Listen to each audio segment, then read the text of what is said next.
My name is Alexis Linares. Today we'll be talking to you guys about a man by the name of John Snow, who helped pave the path to water purification by realizing that chlorine can be used as a disinfecting trait.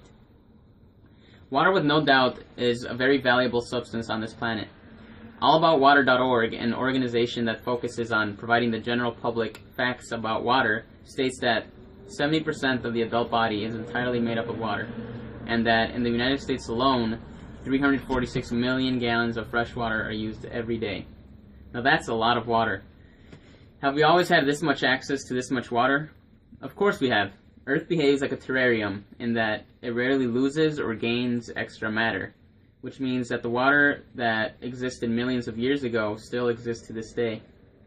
The question we should be asking is, how do we have access to this much clean water? That is, water that isn't contaminated, water that won't make us sick. John Snow lived during a time period known as the 1854 cholera outbreak, or better known as the Broad Street cholera outbreak, which was prevalent in his city of London, England, in a district called Soho. The outbreak was devastating. Part of it was due to a large influx of people and poor sanitary services. London's sewage system had not yet reached Soho, so people couldn't properly get rid of their waste. Research done by UCLA's Department of Epidemiology states that people's homes, specifically their basements and cellars, were filled with feces and urine, and they had like pots where they would dump the feces and urine in. And once these pots began to overflow, they didn't know what to do with them. So the government thought it would be a good idea to throw it in a nearby river. And as you can imagine, that is what contaminated the water, and that would eventually get into people's water wells. By the end of this outbreak, around 500 people had died. John Snow is considered a founding father of epidemiology, the study of patterns and causes of diseases in a population. This is partially due to him successfully realizing the source of cholera.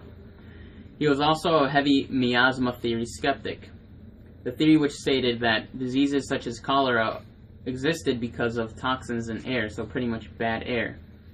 He disproved this theory by talking to the people of Soho and coming to a conclusion that people were getting sick from drinking water from a nearby water well.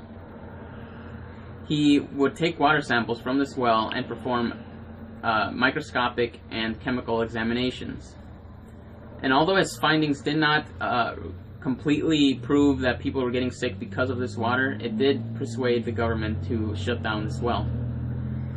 And it was not until John Snow used chlorine in water purification it was not until John Snow used chlorine to purify water that the deaths started to drastically stop. Once chlorine was introduced to the water, government officials began to take notice, and they eventually started to chlorinate the entire water system in England. And this would eventually influence countries like the United States. So how does chlorine kill these pathogens? 3 reasons. Oxidation.